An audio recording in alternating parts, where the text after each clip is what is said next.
everybody. Welcome into the first rendition of the Intrusive Thoughts podcast. I wouldn't say this is the first episode. I would say this is a little bit of a prequel. I do have something cooking up for y'all for the first episode. But with the NBA season being upon us tomorrow, throwback to From the Logo, I'm going to give you some NBA award predictions, from yours truly that I think most of them are locks, some of them are long shots. Of course, there are some favorites that I'm going to disagree with. Some people you can't even find on the betting markets, but I think this is my best award predictions yet. Then might talk about like some surprises, surprise teams, surprise players maybe. But this isn't going to be too long of a podcast. Let's get into it. So, first and foremost, every single year, past 3 years, I've been betting on Luka Doncic to win the MVP. This year's no different. I think Luka definitely is going to be in the race. He probably will lead the league in scoring, but I personally think he will be the MVP because so many factors playing into it. Narrative is a big part of the MVP conversation, and a lot of people don't like to admit it. Obviously, I think Shea will be in the running, but he just had such a good year last year that I don't think that there's a way that he could top it. Jokic is going to be there. Giannis is going to be there. We know the same names. Luka, I think, though, with LeBron being out to start the season, he averaged 35, 7, and 7 in the Eurobasket. Coming in phenomenal shape, a lot of expectations. He's a Laker, first full season with the Lakers. Last year with the Mavericks, he came in and was in phenomenal shape and then got hurt and then got traded. I think he's coming in with a chip on his shoulder. I think, like I said before, he could lead the league in scoring. He might flirt with a triple-double. And if the Lakers are around a top 4 seed, they don't have to be definitively in the top 4. But last year, there was a few games separating a lot of teams in the West from like 52 wins to 50 wins. It was like 3 to or 2 to 6. I kind of forget. But it was a lot of teams in the 50-win range. If they're in the mix, if they're one of the top teams as far as wins, 50-ish wins, I think Luka definitely will be in the MVP conversation. I feel like LeBron might be a little load managed this year. He's coming in with that glute injury or whatever. I think he's missing around a month. This month is going to be the fuel that pushes the Luka MVP campaign. And I think if he doesn't win it this year, obviously, pray that he's healthy. Whatever. If he's not winning it this year, then I don't know. Players of his caliber usually will be in the MVP race and finalists by this age. He's due. Next, we have Defensive Player of the Year. I mean, this one, it's already done. I mean, Wemby would have won it last year. He got hurt. He's a -2 something favorite, I think, to win it this year. Obviously, I think Evan Mobley can win it. I think Chet could win it. But if we're being honest, 3 to 4 blocks a game on a team that will be a lot better, a lot of expectations, a lot of eyes on them. I think Wemby is a future face of the league. He grew an inch or two, they're saying. Don't even know how that's possible. But I think he'll lead the league in blocks. He'll have 5 to 6 stocks, so a few steals. I just don't see how anybody can compete with that defensively unless somebody has a crazy year, 4+ blocks a game on the best defensive team in the league.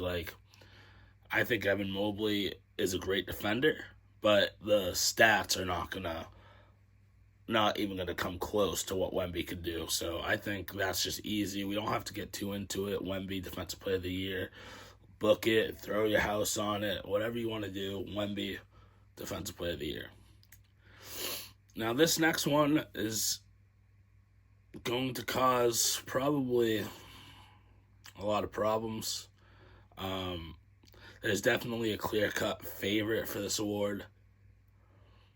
And I think, Summer League and preseason and injuries to his team, expectations to his team, position what I think, we're talking about Rookie of the Year. I'm not picking Cooper Flagg. I think he'll be phenomenal. I think he has a lot of opportunity with Kyrie being hurt. But I just think, I don't know why 2K has them as simulation demons. They win it every year. Every single time, I've watched videos literally so many years in a row, on and off. Cooper Flagg, Finals MVP, Champion MVP. I get it. He's going to be that guy. I do get it. But I think the Rookie of the Year this year is going to be Ace Bailey. I mean, he came in with a lot of buzz, didn't want to play for certain teams, got drafted by a team that he didn't want to play for, so everybody was like, oh, he's going to be a headache, he's going to be a problem, he's going to be this, he's going to be that. Then you look at him in the preseason, and the only thing he's going to be is a certified bucket. He's going to be a certified bucket. I wouldn't be surprised if he averages 20 points out the gate. Coming off screens, he's clearly their go-to scorer. In the preseason, they had that tie game. They gave him the ball, isolation, and he put it away. That is, to me, that is what the Rookie of the Year is going to be. Somebody that can uplift, not just fit in with the team. Cooper Flagg has Anthony Davis. He has Klay Thompson. He has a lot of good pieces around him. They'll be a decent team. Kyrie is hurt, so he'll get a lot of opportunity at point guard, but Ace Bailey, if they get into a lot of close games, the Utah Jazz, Ace Bailey is going to be that guy. Is he going to pull through for him? Is he going to come through with the clutch buckets? I think he will.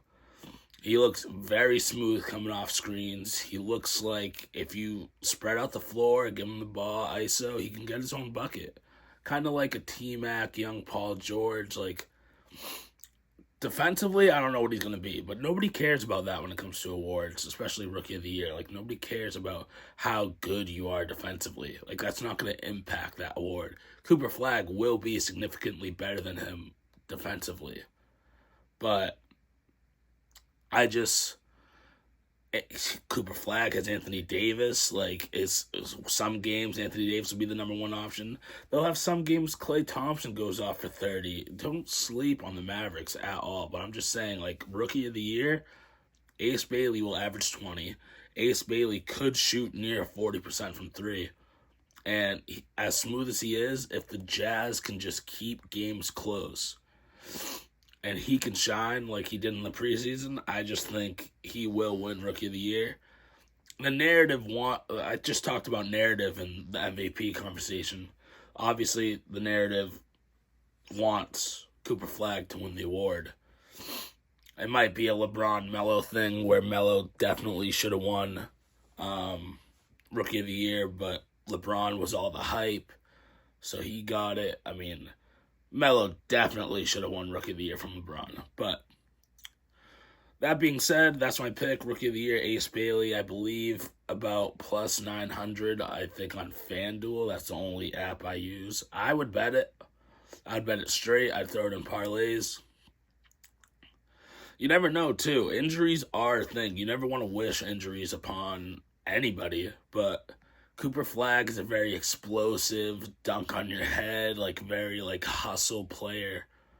Could miss a few games, especially if the Mavs are not as good as they want to be. Just saying, Ace Bailey's going to get ran to the ground. The Jazz need fans, they need eyeballs, they need jersey sales. He's got all the swag. I just think Ace Bailey's that dude. I've liked him coming out of college. I also liked Cooper Flagg. It's going to be close. I don't think any of the other candidates will be in the race, but it's going to be an exciting one for sure. Not like last year's where somebody who averaged 12 points a game won Rookie of the Year. That's just not it. So yeah, Ace Bailey, Rookie of the Year. and you do with that what you will. But trust me, he's gonna win it. Next we have this award. I didn't know. I just don't know. You know what I mean? Some awards I'm like, anything could really happen. This is a Six Man of the Year award. Who won it last year? Was it? Who won it last year? Naz Reid? No. I know Peyton Pritchard won it. That wasn't last year. I don't know. Whoever won it last year, it's already an afterthought. This year, I like my pick, but honestly, there just wasn't many other options. I went with Josh Hart. I guess he's coming off the bench this year. He's been a starter for the past however many years. I saw him on the books in the Six Man of the Year. I saw other podcasts talk about him as Six Man of the Year. If he's coming off the bench, he's going to play 30 minutes. He's going to average a near double-double. And on a team that will be a top 2-3 seed in the New York Knicks, he's going to impact winning.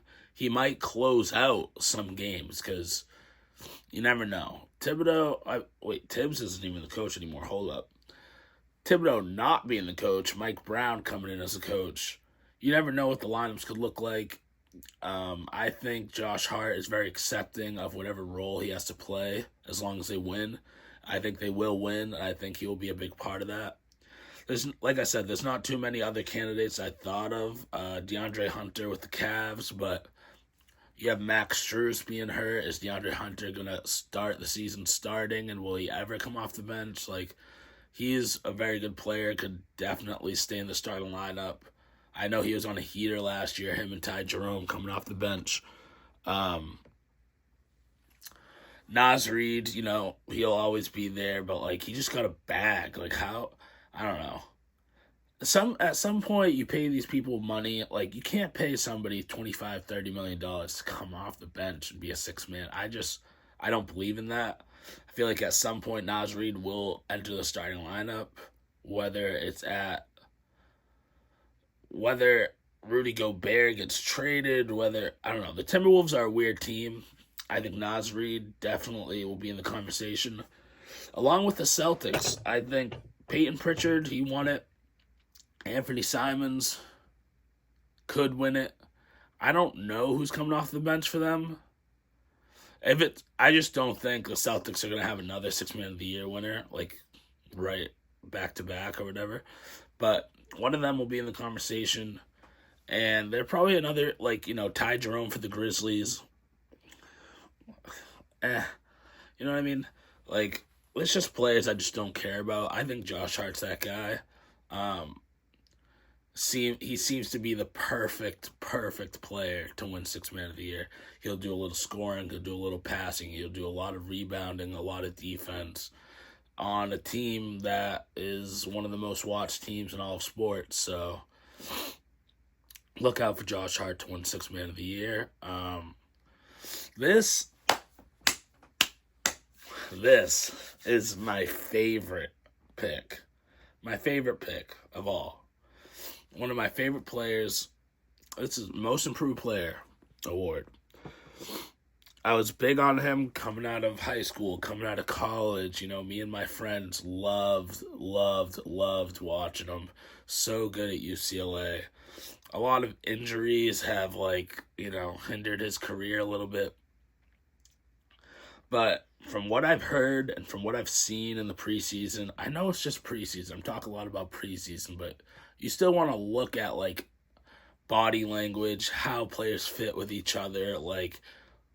They're still going to, in preseason, they're not just going to give the ball to somebody to close out the game. For example, Ace Bailey. They're not going to give him the ball to close out the game and then not do it in the regular season. He's clearly their go-to guy. For me, Most Improved Player is Lonzo Ball. If he stays healthy, he's one of the most underrated players the NBA has ever seen. Impacts winning more than so many players. I don't think people really understand. Like, he doesn't get a lot of counting stats. It's a lot of relay assists. It's a lot of pushing the pace. It's a lot of, like, he gets people in the right spots. The Cavs are the perfect team for him. You know, he doesn't have to handle the ball all the time. You got Garland, you got Donovan Mitchell. But if he is handling the ball, especially in transition, you got demons like Evan Mobley. You got Jared Allen. He can throw lobs too. He's going to play a lot of defense. He could guard 1 through 3, maybe even 4 in this NBA because a power forward is pretty much like a small forward. I just think Lonzo Ball is he's not even. I tried to look for him in the FanDuel Sportsbook. He wasn't there.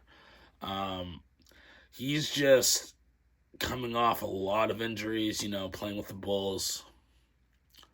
He's filling the shoes of Ty Jerome, who left. Like I mentioned, Max Strus is injured.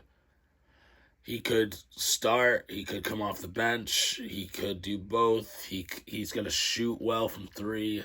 He's going to play good defense. If he could just stay healthy, I think he will make the Cavs a must-watch. Yeah, I mean, they're already a must-watch. Top 3 seed in the East for sure.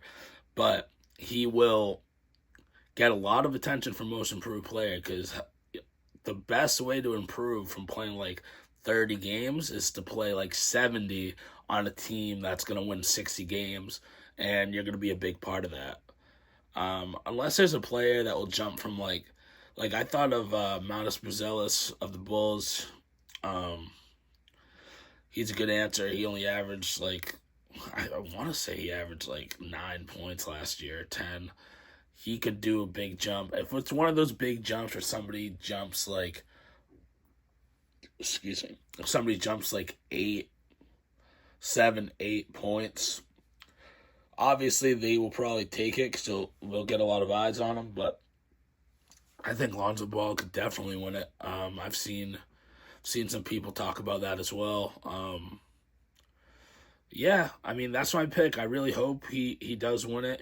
If he comes off the bench, he could win 6th Man of the Year too. I think like he will be a very, very, very good player for the Cleveland Cavaliers, and I just pray that he stays healthy. It's good to see both Ball brothers healthy and on the floor. They're very exciting for the league. But yeah, that's my pick. Most Improved Player, Lonzo Ball. I keep yawning. I mean, this is early, but all right. We're getting down to the end of it.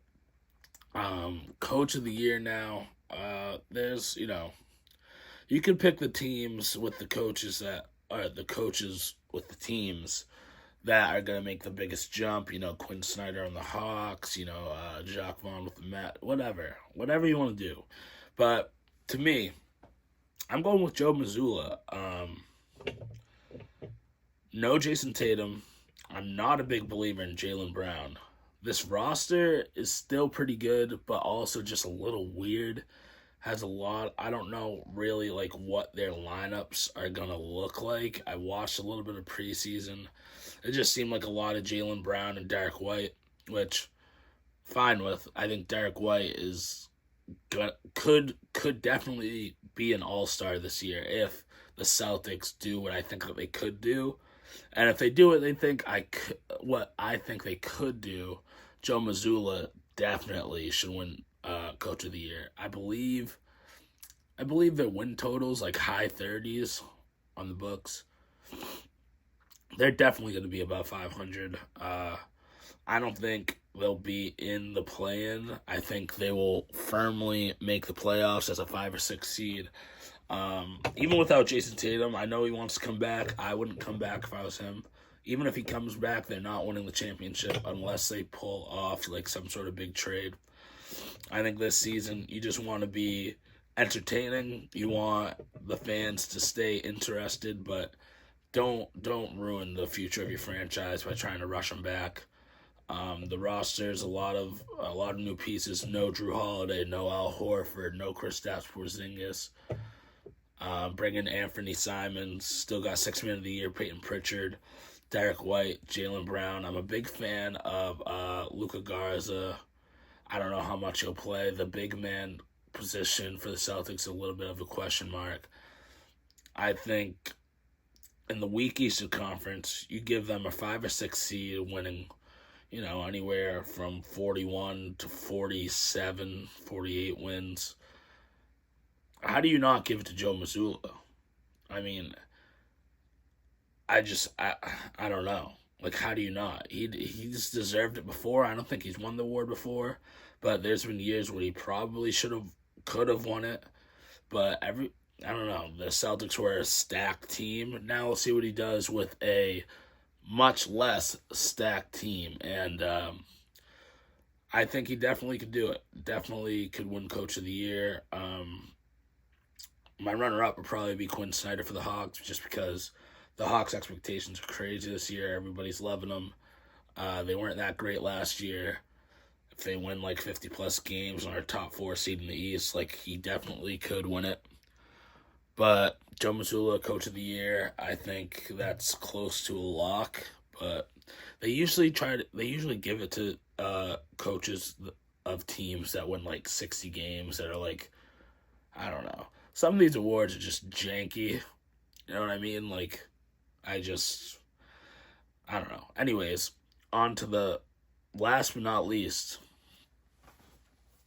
Clutch Play of the Year, Anthony Edwards.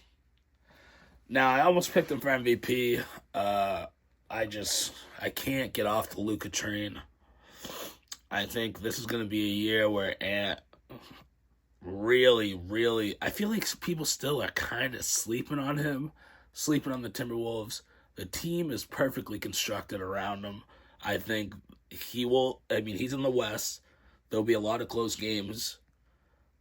That being said, he will close out those games. Like, he's going to figure out the double teams. He's going to average close to 30. They need him more than ever. They lost Nickeil Alexander-Walker, just another person to be on the ball, so he's going to be on the ball even more. He'll be top 5 in MVP. So pretty much I almost just flip-flopped. I don't know if they're ever going to give the Clutch Play of the Year to the MVP or vice versa. But Anthony Edwards and Luka Doncic were my 2 for MVP and Clutch Play of the Year. I think they will both be in a lot of close games. They will both score a lot. They will both have some game winners and some big games. But I think Luka, with LeBron being out to start the year, being on the Lakers, a lot of expectations, like I said, the great offseason he's had in preseason, whatever. I think he will finally win the MVP. And Edwards still has a few years where he can, next year he could win it, the year after. The clock's not ticking as much on Ant Edwards to win MVP. But Clutch Play of the Year, you got Jalen Brunson, you got SGA, you got Ant Edwards, you got Luka. All 4 of those guys will probably be in the conversation. But if Ant Edwards can get the Timberwolves better than they were last year, I think they were the 6th seed last year, winning 49 games, which is crazy. If you can win 50-plus games, a lot of them being close games, a lot of them being, like, exciting, like, fourth quarters, and he closed them out with that mentality that he has, I just think he could definitely win it. Also, the Timberwolves market is just, like, so weird. Like, they're a small market team. I think they're kind of, like, forgotten, but I really think they could make a lot of noise this year.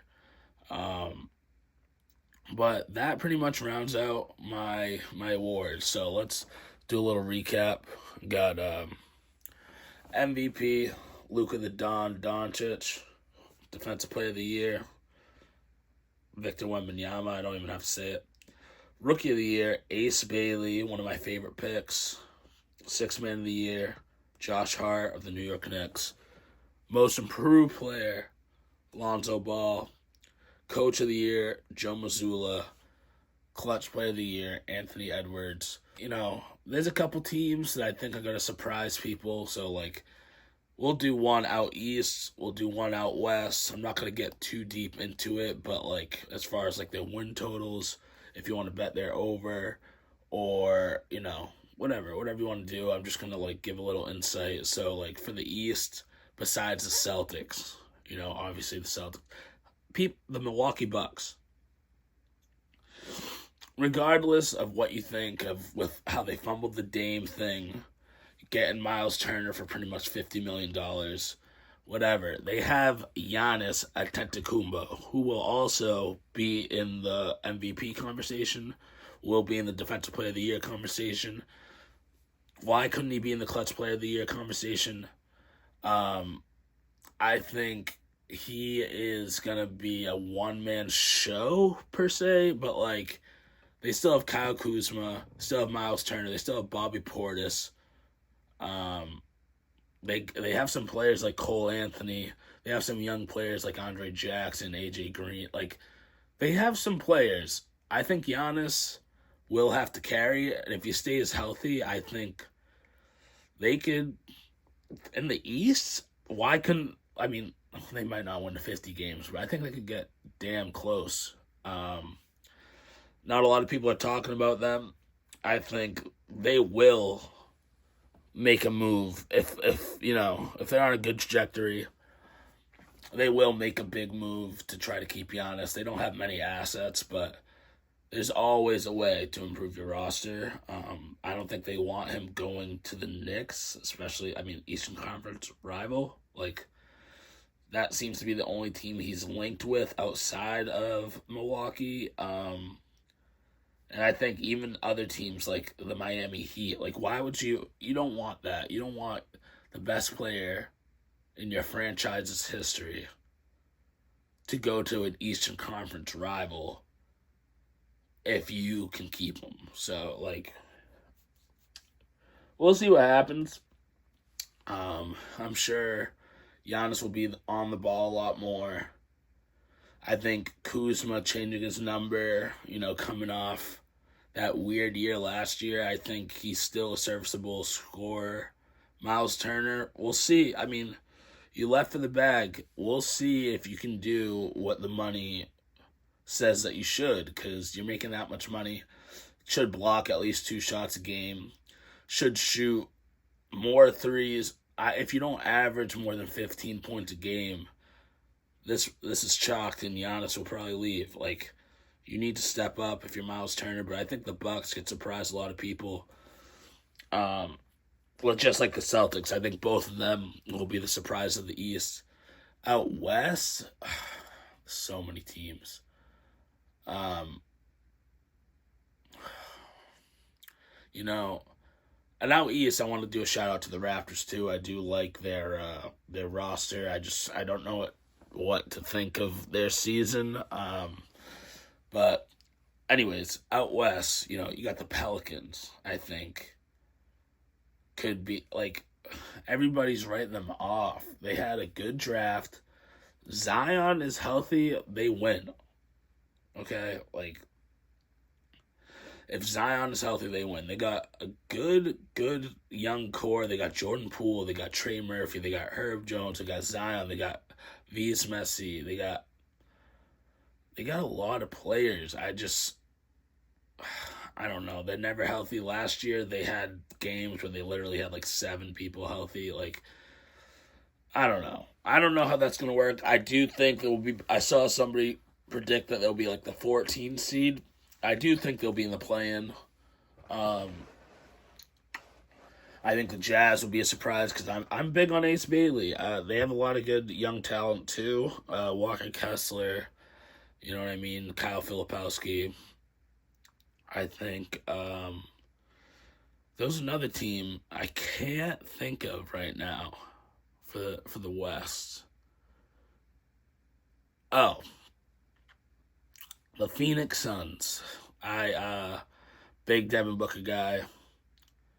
Jalen Green, I'm big on too, not just because I have his rookie card, but I think their roster is weirdly constructed to where I think that they will be in a lot of games. I think, they have Mark Williams. They have a lot of young talent. They got a lot of hungry players, I feel like. If Devin Booker can be the leader that we all know that he can be, if he can average 30,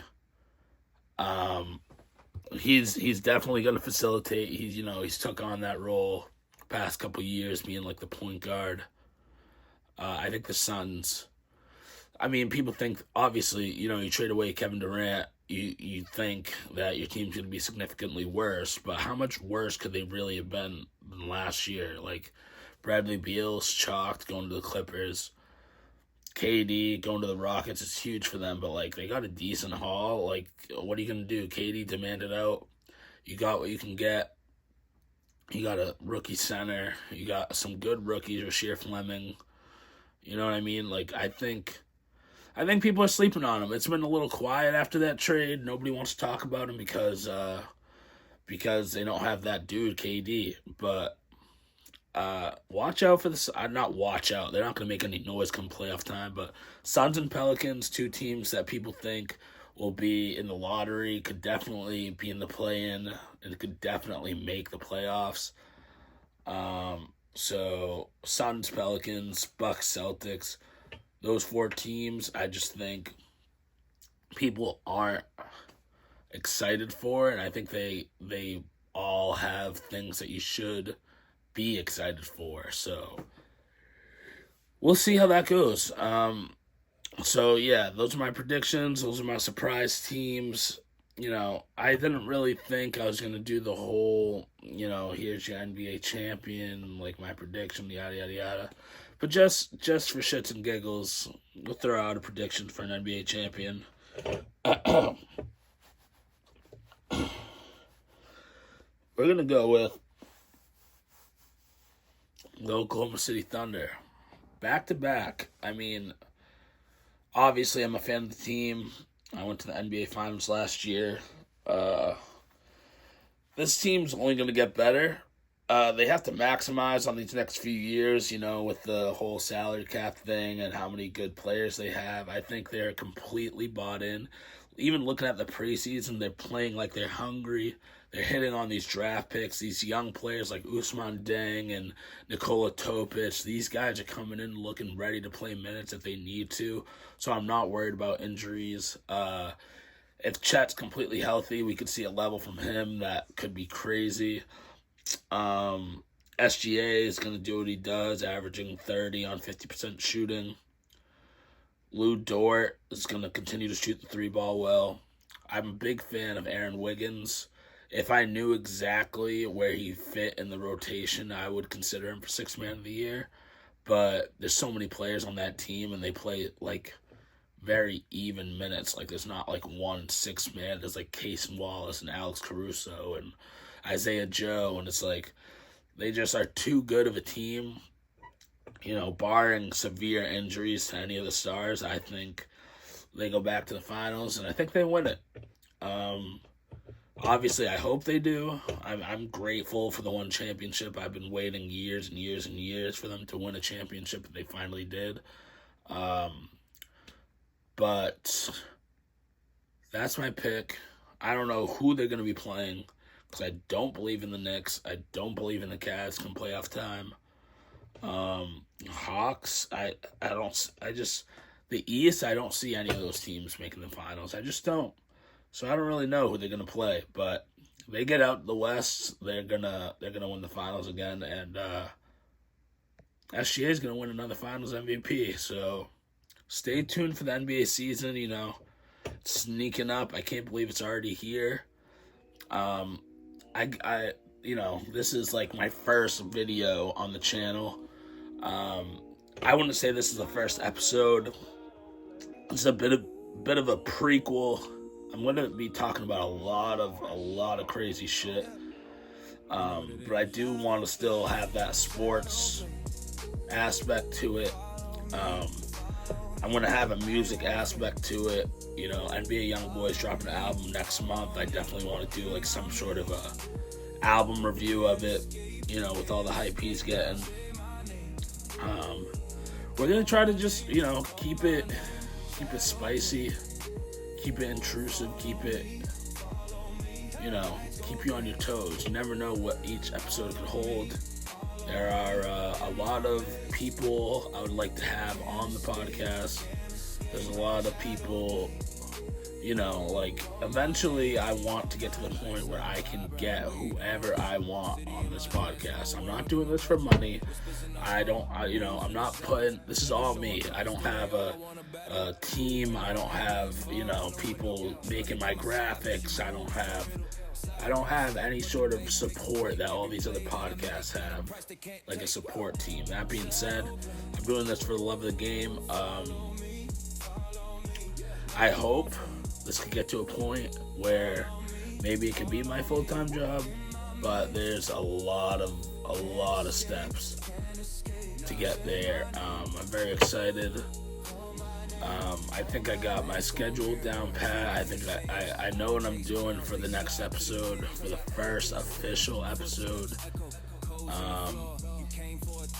And yeah, so thank you guys for listening, for watching, whatever you're doing.